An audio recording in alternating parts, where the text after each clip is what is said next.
이 시간도 성삼일체 하나님께서 여러분과 함께 하심으로 삼위일체 하나님의 깊고도 놀라운 뜻을 깨닫게 되는 은혜가 있으시길 바랍니다. 상당히 오랜만에 목요 강설인 것 같습니다. 목요 강설 시간에 지금 지난해부터 예수님께서 십자가 위에서 남기신 7말씀, 이른바 가상 7원을 강설하고 있습니다. 원래는 오늘 두 번째 말씀 시간인데요.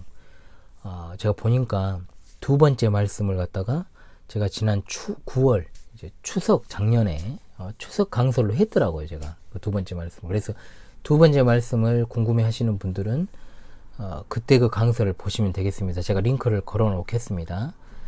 그래서 아니면 9월 그 추석 때 제가 강설했던 부분을 갖다가 그 실시간으로 올려져 있으니까 찾아보셔도 되겠습니다. 그래서 두 번째 말씀은요, 패스를 하고요. 그 부분을 보시고요. 오늘은 세 번째 말씀을 강설하도록 하겠습니다. 먼저 두 부분으로 구성된 하나님 말씀을 낭독을 하겠습니다. 먼저는 이사야 53장 10절로 11절입니다. 이사야 53장 10절로 11절입니다. 여호와께서 그에게 상함을 받게 하시기를 원하사 질고를 당하게 하셨은즉 그의 영혼을 속건제물로 드리기에 이르면 그가 신을 보게 되며 그의 날은 길 것이요 또 그의 손으로 여호와께서 기뻐하시는 뜻을 성취하리로다. 그가 자기 영혼에 수고한 것을 보고 만족하게 여길 것이라. 나의 의로운 종이 자기 지식으로 많은 사람을 의롭게 하며 또 그들의 죄악을 친히 담당하리로다. 아멘. 요한복음으로 갑니다. 요한복음 19장 25절로 27절입니다. 예수의 십자가 곁에는 그 어머니와 이모와 글로바의 아내 마리아와 막달라 마리아가 섰는지라.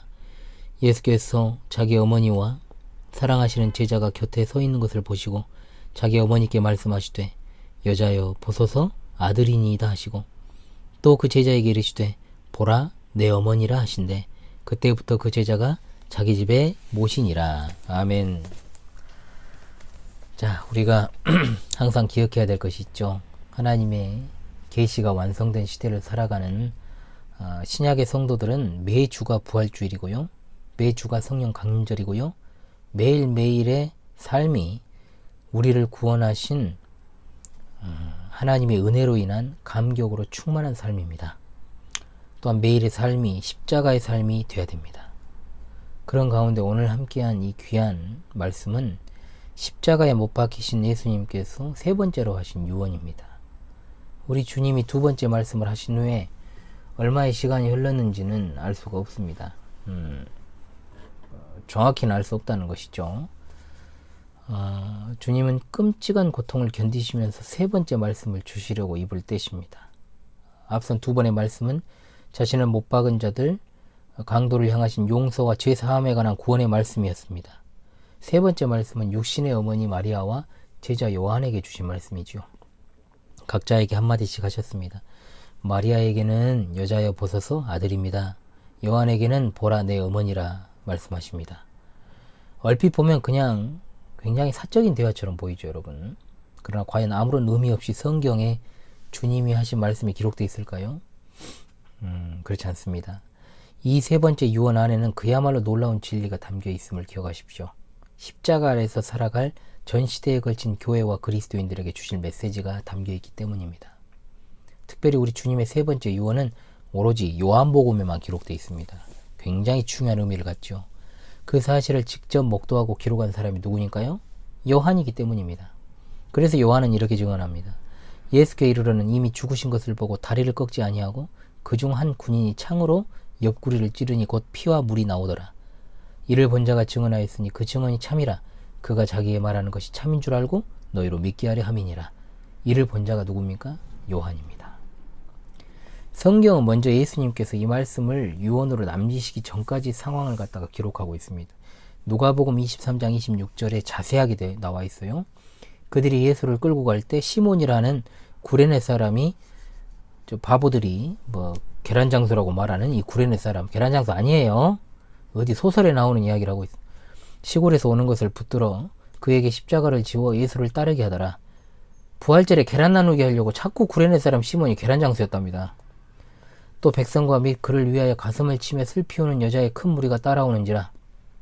십자가를 지시고 골고다 언덕길을 오르실 때 두 무리가 따라옵니다. 하나는 백성들이고 하나는 그를 위하여 가슴을 치며 슬피 우는 여자의 큰 무리. 백성이라고 기록된 사람들은 구경꾼들입니다. 이들 중에는 분명 오병이어의 기적을 체험한 일도 있었을 것이고, 예루살렘 성에 예수님께서 납시였을 때, 나귀를 타고 입성하실 때 호산나 다윗의 자손이여 라고 외치던 사람도 분명히 있었을 겁니다. 그런데 그 순환의 현장에서는 그냥 구경꾼입니다. 그들은 생각했을 것입니다. 우리가 그토록 갈망했던 메시아가 아니었다. 그는 더 이상 우리에게 먹을 것도 못 주고 모세와 같이, 다윗과 같이 로마로부터 우리를 해방시켜줄 인간도 아니다.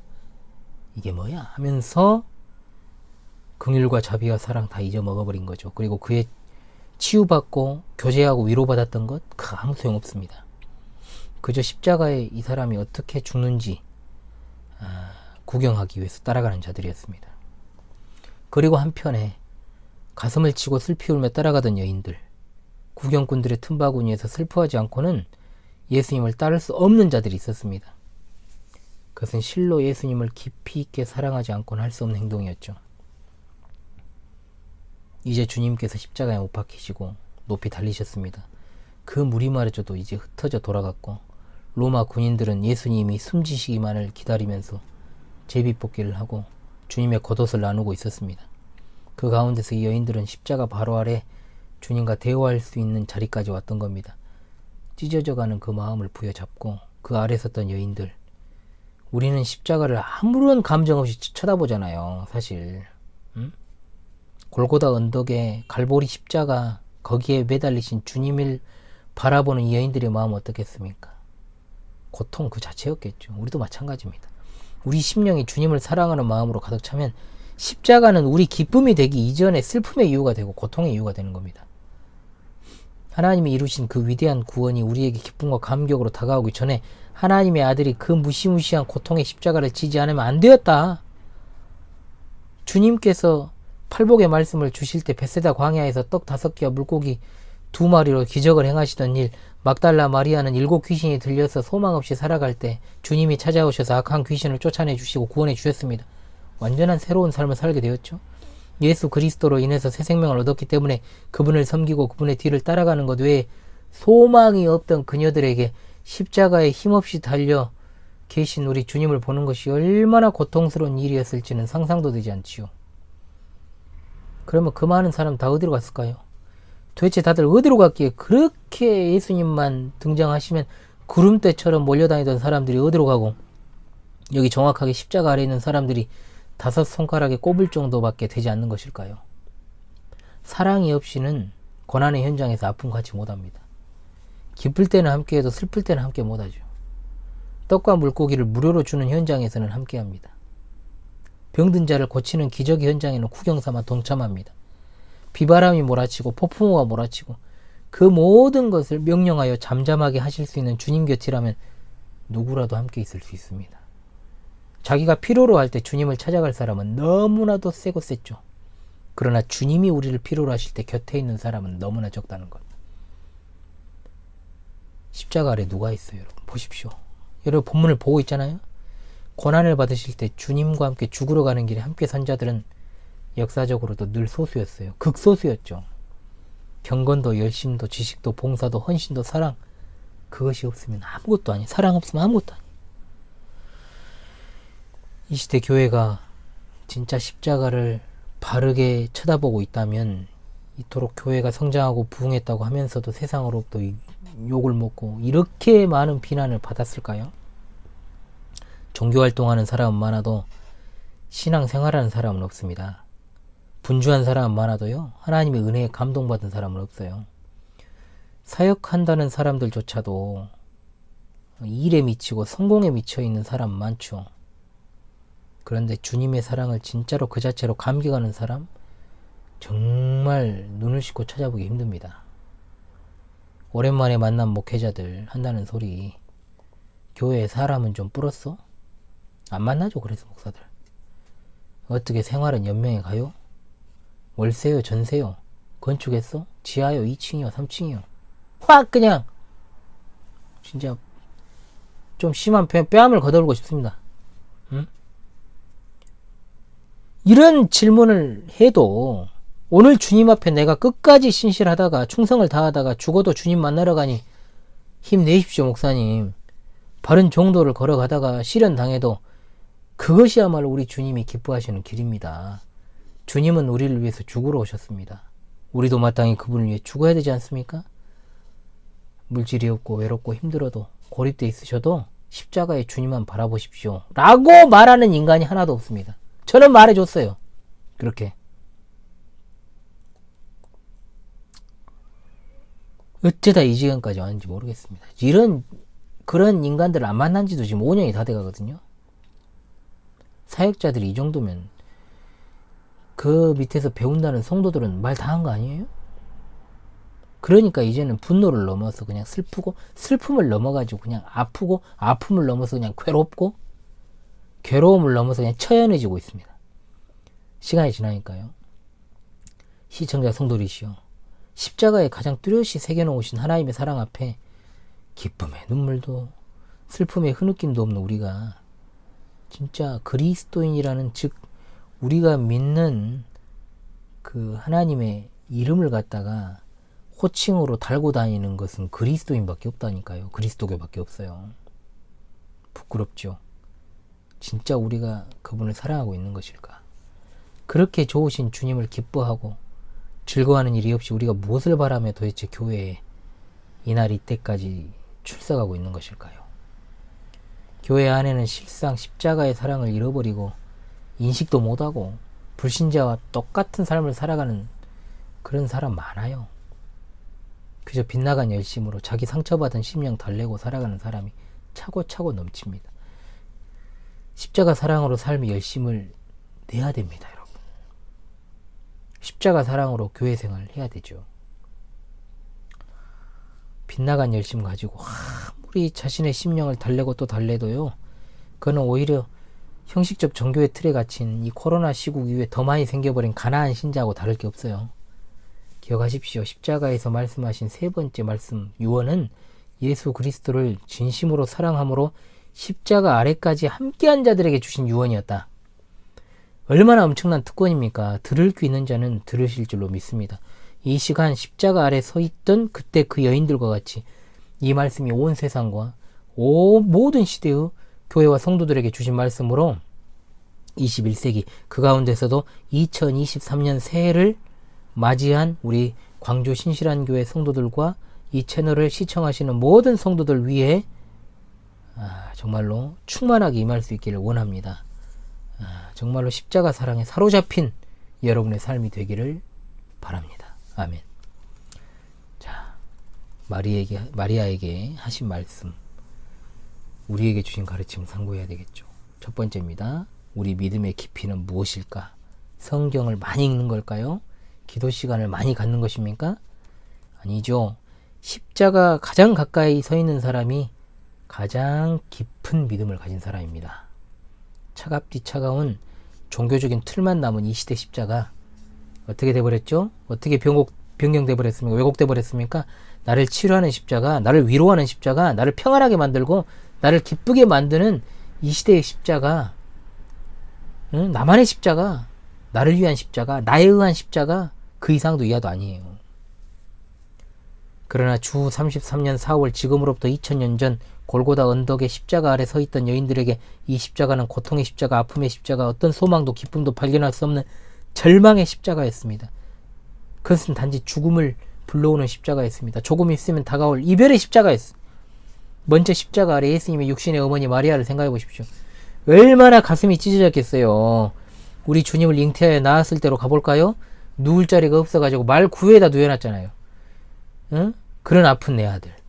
헤롯이 어린 아이들의 생명을 앗아가려고 한다는 걸 알았을 때 너무나도 또 아픈 내 아들 이집트로 피신해서 수년을 머무르며 진짜 얼마나 고달팠겠습니까, 진짜. 그때.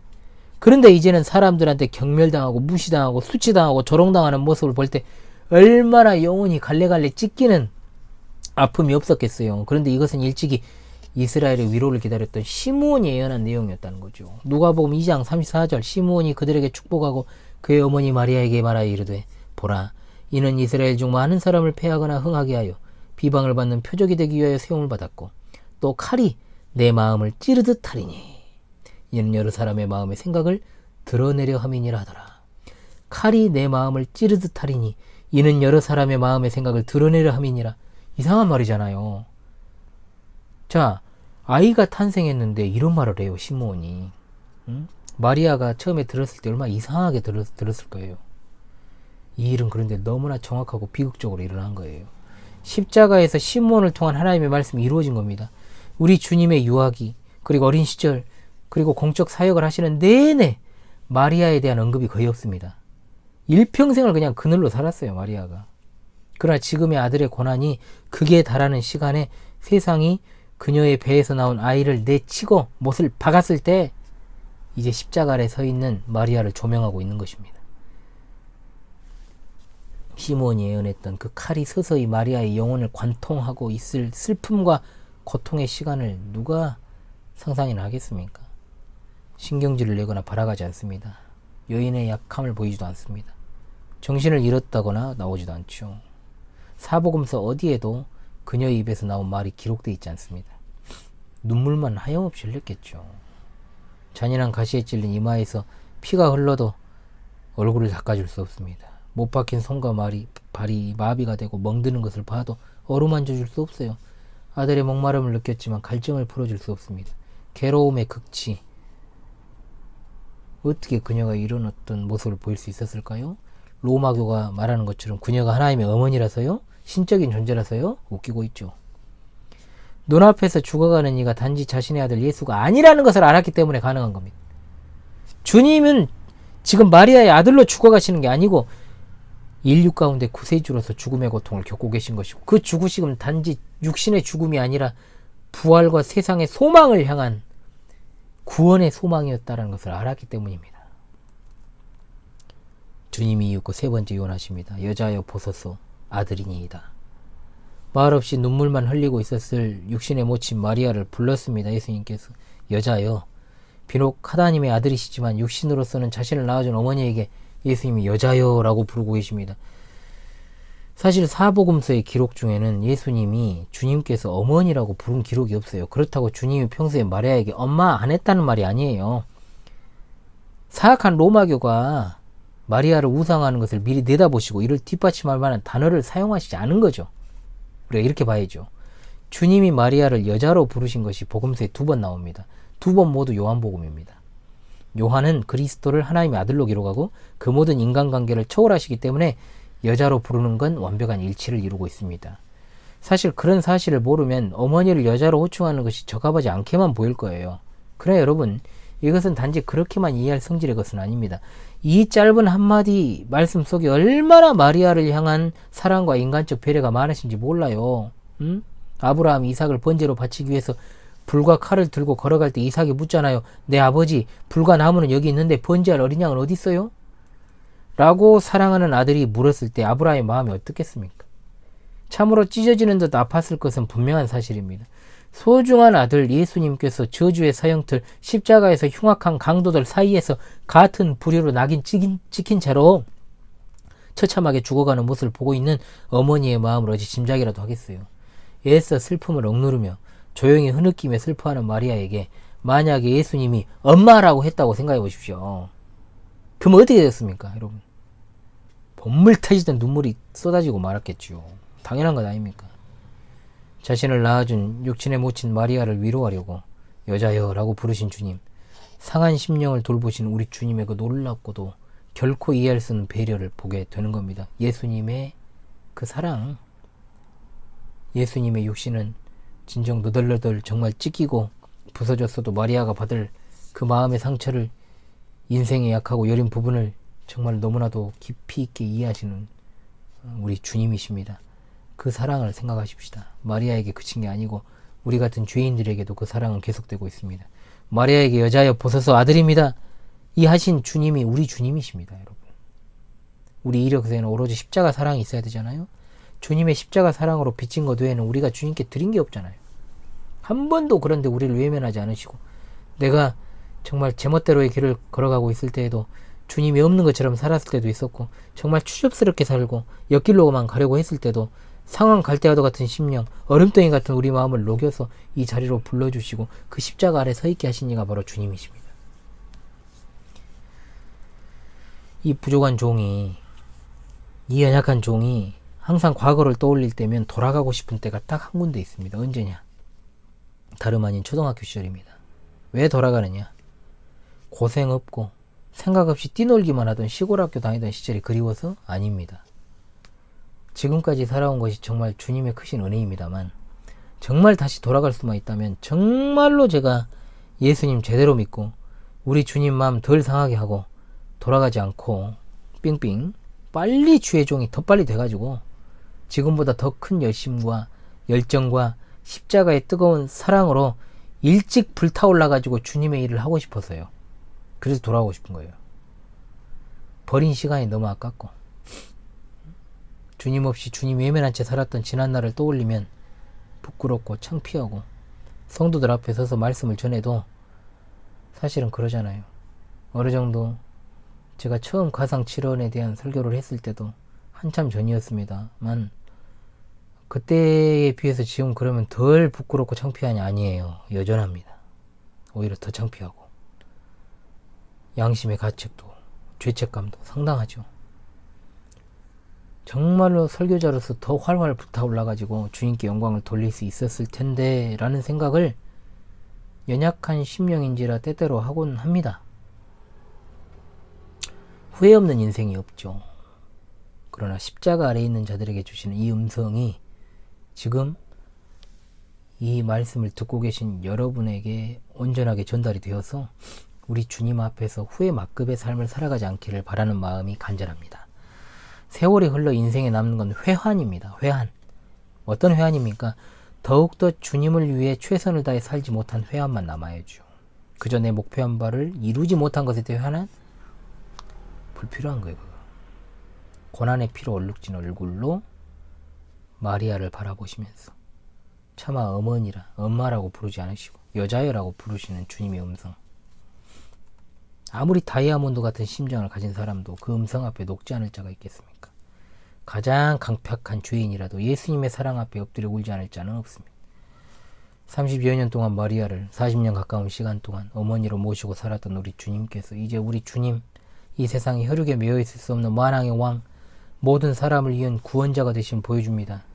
우리 주님의 일평생 하나님 아버지의 뜻에 절대적으로 복종하신 생애였습니다. 예수님의 생애는 오로지 아버지의 뜻을 이루기 위한 것이었습니다. 이제 마지막 명령에 순종하시기 위해서 자기 몸을 하나님 앞에 제물로 드리게 되었습니다.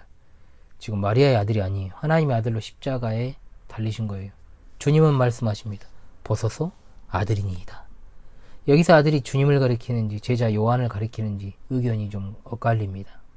문맥상으로, 그리고 주님이 어머니를 갖다가 여자여라고 부른 사실에서 볼 수 있듯 아들은 제자 요한을 가리키는 것으로 보는 게 맞겠죠. 즉 주님을 따르던 제자 요한을 마리아의 아들이라고 소개하는 겁니다. 참으로 그리스도 예수 안에서 새롭게 이루어진 가족관계를 보여주는 겁니다. 교회에 나와 함께 은혜 받고 신앙생활하는 형제 자매가 자신의 혈육보다 더 사랑스럽게 느껴질 때가 있었습니까? 없었으면 그것도 회개해야 돼요. 아, 그럴 수도 있겠네요. 그럴 만한 사람이 없었다고. 그러더라도요. 그러면서 우리는 또한 집안의 식구들을 사랑하지 못한 것에 대한 이중성의 가책을 받을 때가 있습니다. 성찬식 때 늘 드리는 말씀이 그저 하나됨의 고백, 주 안에서 한 몸이요 한 피 받은 형제 자매다. 우리가 하늘가족이다. 하늘가족이라는 말을 너무 사랑합니다. 우리 모두는 혈연으로 다 맺어진 건 아닙니다. 지금 좀 혈연으로 많이 맺어진 구성원들이 대부분입니다만은 영적으로 맺어진 가족 관계라는 것을 우선 알아야 됩니다. 떠나 살았던 시절들이 있었잖아요. 그러므로 이 관계 속에서 기뻐하고 사랑하는 것이 얼마나 중요한가. 그리고 이 채널에서 정말로 열정적으로 시청하시는 성도님들도 이건 분명 하늘 가족의 관계라고 볼 수 있죠. 왜? 같은 신앙을 고백하면서 같은 아버지, 같은 예수님, 그리고 같은 성령님을 주로 고백하고 있기 때문에. 그러므로 영적인 가족관계 있지 않은 사람과 결혼하고 가정을 이루는 일이 얼마나 참으로 무섭기도 하면서 잘못된 일인지. 십자가는 새로운 가족을 만듭니다. 십자가에서 죽으시는 예수님께서 요한과 마리아를 아들과 어머니 관계로 묶으시는 것을 보십시오.